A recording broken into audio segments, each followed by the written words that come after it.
E essa é realmente uma das questões mais básicas para começar a compreender a doutrina espírita e começar a se compreender. E eu tenho certeza de que pelo menos um dia da sua vida você já deve ter se perguntado o que era a alma. Ou pelo menos você deve ter tido algum surto ouvindo alma.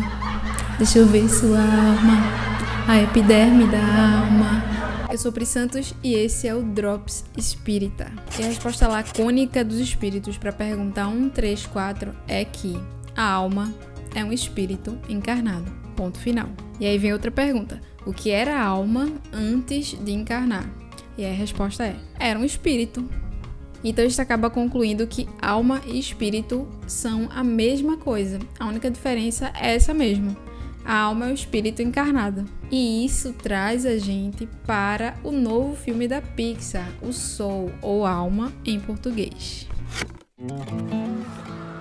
Music moves people. I'm Joe. I teach middle school band. Music is life. You just need to know where to look. E esse filme é lindo por inúmeros motivos, mas um desses motivos é justamente porque levanta muito bem essa questão do que é a alma, né? Do que danado é essa alma. E também toca em outros assuntos como a reencarnação, como obsessão, enfim. Mas talvez uma das coisas que o filme faz muito bem, que trata muito bem, que é o mote principal, o problema principal da história, é falar sobre propósitos e missões. Isso faz um link perfeito com a pergunta 134, porque os espíritos falam: antes de se unir ao corpo, a alma é um dos seres inteligentes que povoam o mundo invisível, os quais temporariamente revestem o invólucro carnal para se purificarem e esclarecerem.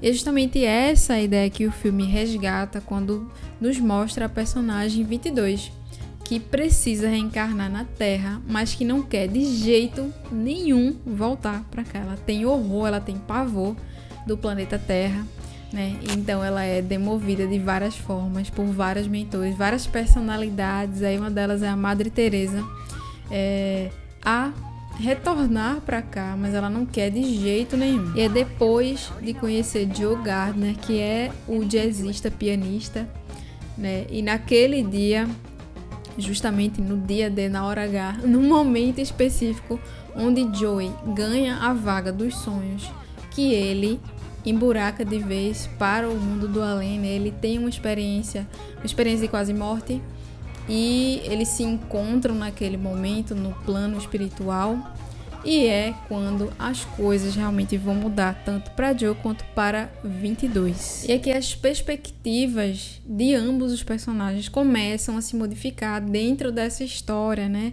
Desde as pequenas coisas até as grandes coisas, né? Parece que a percepção de ambos, por terem trocado de papel em um determinado momento na história, essa percepção ela começa a se modificar. O significado das coisas também começa a ser modificado através da experiência, da vivência, né? Um farfalhar de folhas, ouvir uma melodia no metrô, até realmente pegar esse metrô cheio ou vazio, andar pela calçada, conversar com a mãe, ir ao barbeiro, conversar com o barbeiro, né?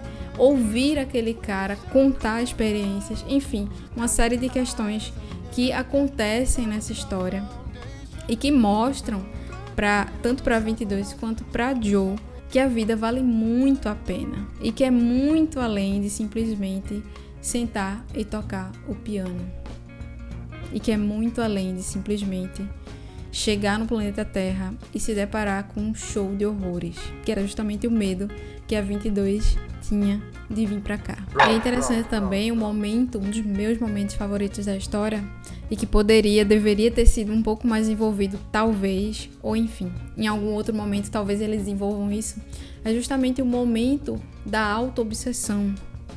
É o momento que a gente percebe na história o quanto as pequenas coisas que as pessoas falam pra gente sem pensar acabam entrando na mente da gente de uma forma tão intensa, né? São esses momentos de fragilidade onde a gente realmente para e começa a ouvir essas vozes, né? A gente começa a entrar em algo que a psicologia chama de um circuito de ideias fechadas, né? A gente começa a ficar nessa monoideia o tempo todo, que é justamente o que acontece com a 22. Ela começa a ficar nesse circuito, lembrando de tudo que já tinham dito para ela, de tantas coisas que haviam falado para ela, da personalidade dela, de como ela se portava e como ela se portava daquele jeito, para meio que fingir que não se importava com todas as palavras que as pessoas diziam, mas no fundo ela sim se importava muito, e fica muito claro naquele momento o que é um processo auto-obsessivo, né?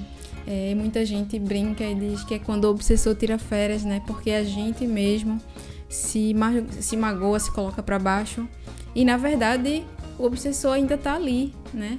Só que introjetadíssimo dentro das nossas ideias. A gente não consegue sair, a gente não consegue se desconectar daquela faixa, daquela frequência de pensamento.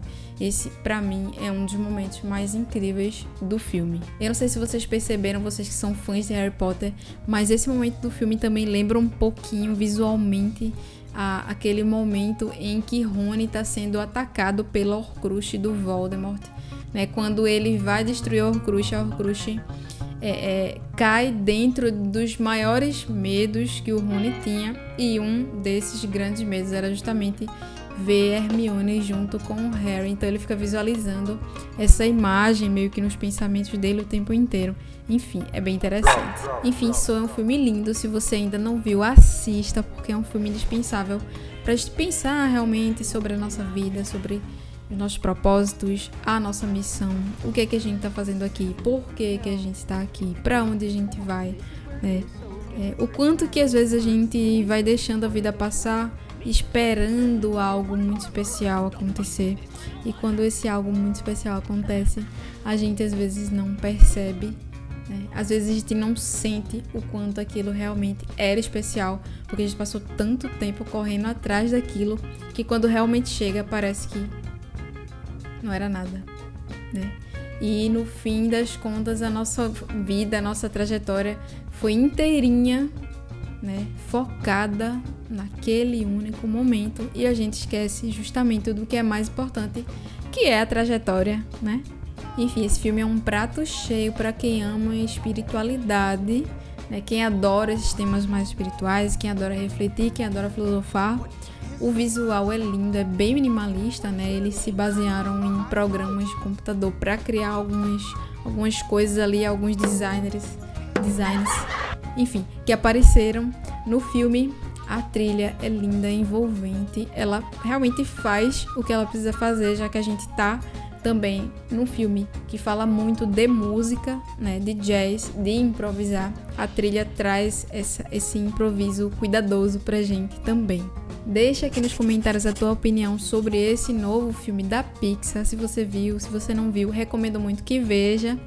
E é isto, deixa o like, se inscreve, curte, compartilha para que mais pessoas tenham acesso a esse conteúdo. A gente se vê de hoje a 15. Tchau!